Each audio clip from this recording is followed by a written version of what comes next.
மாலையில் சந்தித்தேன் மையலில் சிந்தித்தேன் மாலையில் சந்தித்தேன் மையலில் சிந்தித்தேன்.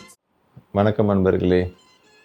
துளி துளியான மழை துளிகள் சேர்ந்து ஒரு சிறு ஓடையாக ஓடுவது போல சின்ன சின்ன கதைகளாக நாம் பேசி 40 வாரங்கள் அருகில் வந்துவிட்டோம்.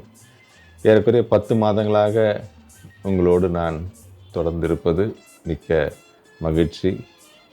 உங்களுடைய ஆதரவை தொடர்ந்து தந்து கொண்டிருப்பதற்காக என்னுடைய நன்றி கலந்த வணக்கத்தை தெரிவித்துக் கொள்கிறேன்.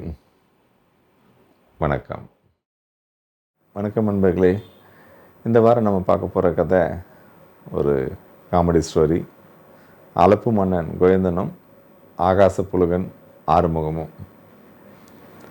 B3 போலீஸ் ஸ்டேஷன் அந்த வழியாக வந்த ஏசி ஏகாம்பரம் ஸ்டேஷனுக்குள்ளே போகலாம் அப்படின்ட்டு வண்டியை நிறுத்தி ஸ்டாண்ட் போட்டு இறங்கி வரார்.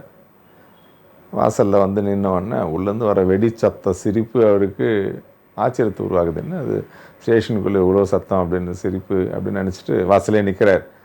உள்ள ஹெட் கான்ஸ்டபிள் ஆறுமுகமும் கான்ஸ்டபிள் கோவிந்தனும் பேசினுக்கிறாங்க. ஹெட் கான்ஸ்டபிள் கேட்குறார், ஏம்பா கோவிந்தா, நம்ம பரோட்டா கடை பத்மா வியாபாரம் எடிவா போயினுங்குது அப்படிங்கிறார். உடனே கோவிந்தன், ஏடையா பத்மா பரோட்டாவா? சரி, இப்போ புதுசாக பக்கோடா போட ஆரம்பிச்சிட்டாங்க, அது ரொம்ப பிச்சின்னு போகுது. என்னப்பா அந்த ஸ்பெஷல் பரோட்டா பக்கோடா? அவள் மாட்டு கொம்புலேருந்து ஏதோ ஒரு கொழுப்பு எடுக்கிறாளாம், அதுலேருந்து பக்கோடா செய்கிறாளாம், அதனால் ரொம்ப பிச்சின்னு போதான். நீ வாங்கி சாப்பிட்டியா கோவிந்தான்? இல்லை ஏடையா, நான் போகும்போதெல்லாம் ஆகி போயிருந்தேன்றாங்க, ஒரு நாள் வாங்கி சாப்பிட்றேன், அப்போ வாங்கும்போது எனக்கும் எட்டணும்ப்பா அப்படின்றார்.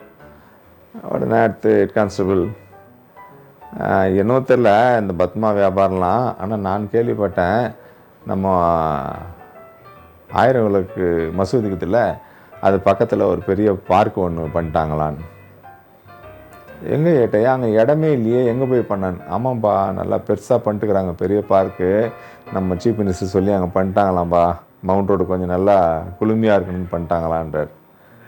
உடனே ஹெட் கான்ஸ்டபிள் கிட்ட இவர் சொல்கிறாரு, கான்ஸ்டபிள் எனக்கு அது தெரியாது, ஆனால் நம்ம கோயம்பேடில் நம்ம பஸ் ஸ்டாண்டுக்கும் மார்க்கெட் நடுவில் அங்கே ஒரு பெரிய பார்க் பண்ணிட்டாங்க, நம்ம சென்னை நகரில் திருவிக்கா பார்க்கில் அந்த மாதிரி பெரிய பார்க்கு நல்லா உள்ள டென்னிஸ் கிரவுண்ட்லாம் வச்சு நல்லா பண்ணிக்கிறாங்களாம் அப்படிங்கிறார்.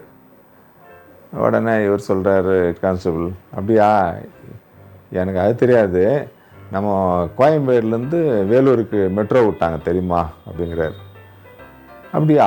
எனக்கு தெரியாது ஏடையான். ஆமாம்ப்பா, நம்ம கோயம்பேடுலேருந்து ஃபஸ்ட்டு ஸ்ரீபெரும்புதூர், அப்புறம் அங்கேருந்து காஞ்சிபுரம், காஞ்சிபுரத்துலேருந்து வேலூர், அந்த மாதிரி மெட்ரோ வந்துடுச்சு, போய் வந்தியா நீன்? எனக்கு அது தெரியாது, ஆனால் நம்ம சென்னையிலேருந்து வேலூருக்கு ஃப்ளைட் விட்டாங்க, அதுதான் எனக்கு தெரியும் அப்படிங்கிறார். அது எப்பப்பா விட்டாங்க? நான் போன மாதம் கூட எங்கள் மச்சான் போய் வந்தான் குடும்பத்தோடு, 2500 ரூபாய் டிக்கெட்டு, போய் அப்புறம் அங்கேருந்து தங்க கோயிலெலாம் போய் பார்த்துட்டு வந்தான் அப்படிங்கிறார். அப்படியா? எனக்கு அது தெரியாது, ஆனால் மெட்ரோவில் வந்து ஃப்ரீயாக ஜூஸ் தராங்கப்பா, அது மட்டும் எனக்கு தெரியும் கோயில்தான்றார். அப்படியே ஆகிட்டையா?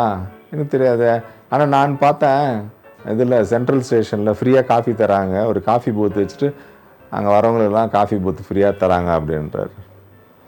பார்த்தாரு ஏசி ஏகாம்பரம், அவருக்கு தலை சுற்ற ஆரம்பிச்சிச்சு. விட்டா போதுன்னு ஓடி வந்துட்டு அவரோட ஆஃபீஸ் வந்து முதல்ல ஒரு மெயில் அனுப்புகிறார்.